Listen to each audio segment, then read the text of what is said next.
მოგესალმებით.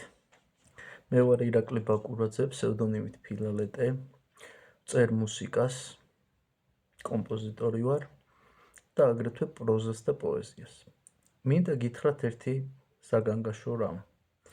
რასაც არ ვიცი აკვირდებით თუ არა, იმიტომ რომ დაახლოებით 10,000-მდე ლაიქი აქვს თითო პოსტს Facebook-ზე და რა პოსტებზეა საუბარი.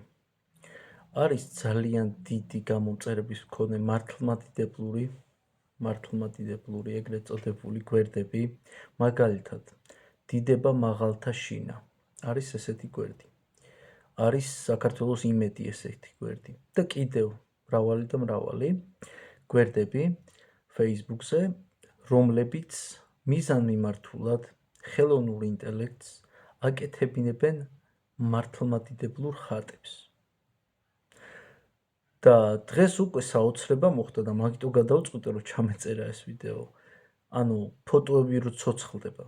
ეგეთი ხატი ვნახე, ღვთისმშობელს ყრმაიესო უჭირავს, ერთი ხელიდან მეორე ხელში გადაყავს და ანგელოზები ესე ფრთებს ესე აკეთებენ რა და ბიჭო, ხალხს ადამიანებს, ხო? რეაქცია აქვს როგორ იცი? ამინ, ამინ, ამინ, ალილუია, ალილუია, ალილუია, ანუ ეგ არის უკომენტარებში რა. და მოწონებები აი εν რაოდენობით გადაზიარებები, რავი, აი ყველაფერი რა. რა გჭირთ ხალხო? ანუ ღვთისმშობელი ვნახე, ესეთი ხატი იყო, მარიამ ღვთისმშობელი. არის ესე რომ ხელში უჭირავს ზესუმზირები. და ამაზე აკომენტარებენ და ალაიქებენ ამინს და ისე რა ვქო, აკომენტარებენ ამინებს და ღმერთო შენ გვიშველე და დიდება ღვთისმშობელს და ანუ არ ვიცი, ეს არის სრული სიგიჟე. მე Facebook-ზე დავდე პოსტი რომ მეთქი ეს სრული სიგიჟე დაასრულეთ და მოვნიშნე საქართველოს საპატრიარქოს საზოგადოებასთან ურთიერთობის სამსახური, რომელშიც ძალიან ბევრი ხალხი მუშაობს და ძალიან დიდ ხელფასებს იღებენ ეს ხალხი. მაგრამ სულ 2 ლარს იღებდნენ. ანუ ეს ხო პრობლემაა რეალურად არა? ანუ თამაში ხო არ არის? ეს არის უდიდესი მწვალებლობა და მკრეხელობა. გაიხსენეთ აბა თეა თუთბერიძემ პატრიარქზე საღადაო ვიდეოები რო გააკეთა რაღაცა LGBT დროშები და რაღაცები, ხალხს რა რეაქცია ჰქონდა და რავი ბიჭო, ანუ პატრიარქზე დიდი არ არის ღვთისმშობელი და რავი წმინდანები? ერთ-ერთი იყო მოკლედ მამა გაბრიელის ხელოვნური ინტელექტის გაკეთებული ხატი. რავი, გენდალფს გავდა რა, მამა გაბრიელს არ გავდა. ხატწერას აქვს თავის კანონიკა ხალხო. ფერებიც კი კანონიკაში უნდა იჯდეს და რა ფერები რა კანონიკა, შედით ნახეთ უბრალოდ. მე არ დამიჯეროთ. აი გვერდები ნახეთ მართლმადიდებლური, იცით რამდენი გამოწერა ყავს ამ დიდება მაღალთა შინა ღმერთსას? 9,000,000 გამომწერი ყავს გვერდს. და ის იმენა საზიზღრობებს აკეთებენ რა.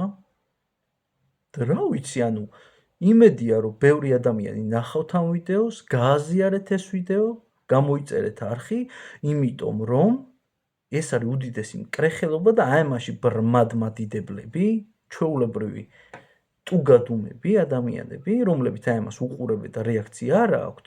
იქნება გამოფხიზლდნენ და იქნება არსებობთ ისეთი ადამიანები, ვისაც ამაზე რეალურად და ადეკვატურად რეაქცია გექნებათ, რომ გამოხატოთ და მიაწვდინოთ ხმა საპატრიარქოს, იმიტომ რომ რა ვიცი, ჩემი პოსტი ფეხებზე კიდია საპატრიარქოს, როგორც ვატყობ და საპატრიარქოს საზოგადოებასთან ურთიერთობის სამსახურს.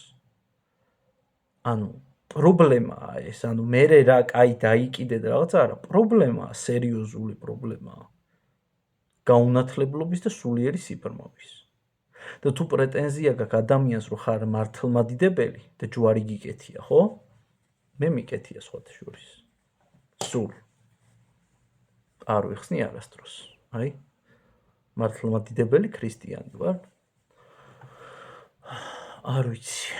ძალიან გთხოვთ, დამეხმარეთ მაგაში და დავეხმაროთ ჩვენ ერთმანეთს, იმიტომ რომ აი ამ წვალებლობას ბოლო უნდა მოეღოს რა.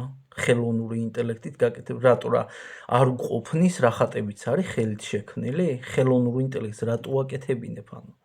ნორმალური ადამიანები მაგ სიგიჟეს არ გააკეთებს. მაგრამ აკეთებენ. რა ვიცი. ღმერთმა შეგვინდოს, შეუნდოს იმ ადამიანებს, უბრალოდ როცა ხედავ რაღაცა ბოროტებას, ხო? და ხმას არ იღებ ამაზე, შენს